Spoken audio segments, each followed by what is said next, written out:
Hey guys, welcome back to FedEx Gaming's Redstone Tutorials. In this tutorial, I'll be showing you guys how to build my lava bed surprise.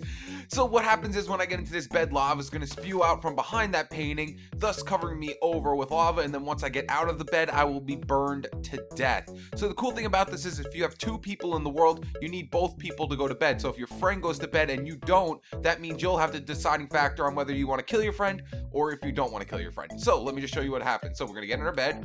Boom, as you see, lava pours over my head. I'm not dying though. I'm in survival right now. I'm not dying. But once I get out, oh, no. Ah!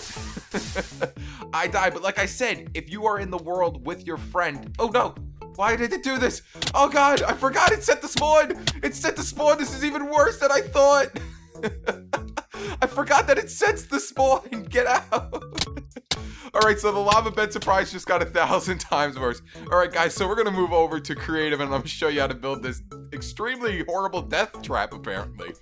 Alright, let's do this. Alright guys, so now we're on creative and as you saw at the beginning of this video, this is quite the deadly little trap.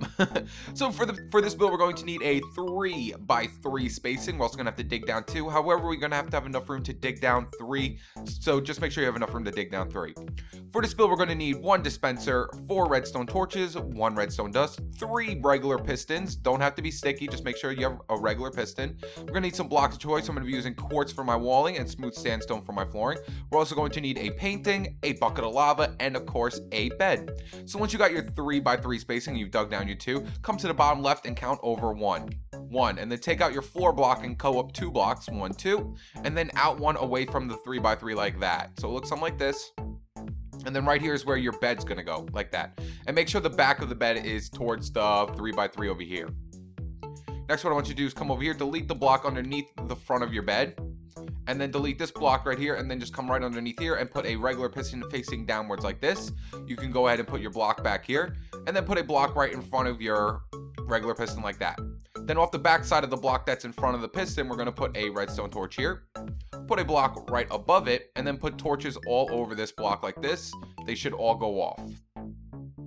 Next, what I want you to do is off the back redstone torch right here, we're going to put a block on top of it, put some redstone dust on top of the block, and then swing over here. This is where the front of our bed is. We're going to come up 2 blocks like this, and then put a painting on this block. Then come over behind the painting, and we're going to delete this block and place a dispenser down mildly fast. You don't have to go really fast. You just have to put the dispenser down fast enough so the painting doesn't pop off the wall. So delete the block and then put a dispenser down like that, and then the painting will stay there. Next, what I want you to do is go inside your dispenser, and we're going to put our lava bucket in there. Of course, that's our death trap. Then right next to the block that's in front of this piston, we're going to put a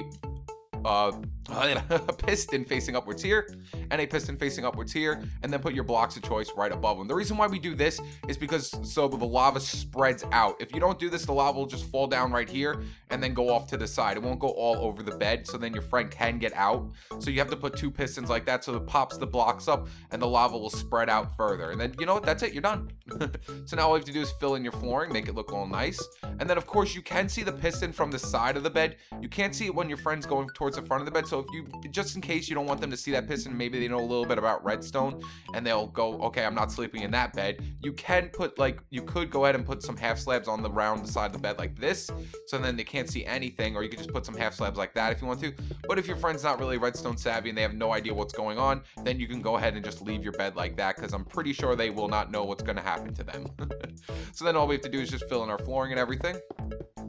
Now what we're going to do is set it up so it actually activates. So anything that goes next to this piston will activate it. So what you're going to do is come down here, then right here where your on torch is, delete this block underneath it, and then delete the block right underneath the torch right there. See how the block with the on torch there? You have to make sure you delete the block right underneath it. So now anything that updates that piston right there is going to make the lava come out. So if I break this block right here, it's going to update that piston. If I break the block underneath the bed next to it, it's going to update the piston. So since it is daytime and I can't just like skip to nighttime and test it out, I'm just going to show you what I mean. So if I got into this bed, it would update that piston. So if I delete this block right here, it will update the piston. So it updates the piston, the lava comes out, and then it will spread out everywhere. And then, like I said, you will have pretty much the full control over if you want to kill your friend or not. not, because they'll be there under the bed in lava, and you'll be just standing here like, do I want to save them or not? Or, you know, you could just go to bed and then just let them keep spawning in and dying over and over again. So there you guys go. That is how you build my lava bed surprise. If you enjoyed this video, make sure to leave it a like and subscribe to stay tuned with my newest videos. All right, guys. I'm on creative mode. Peace.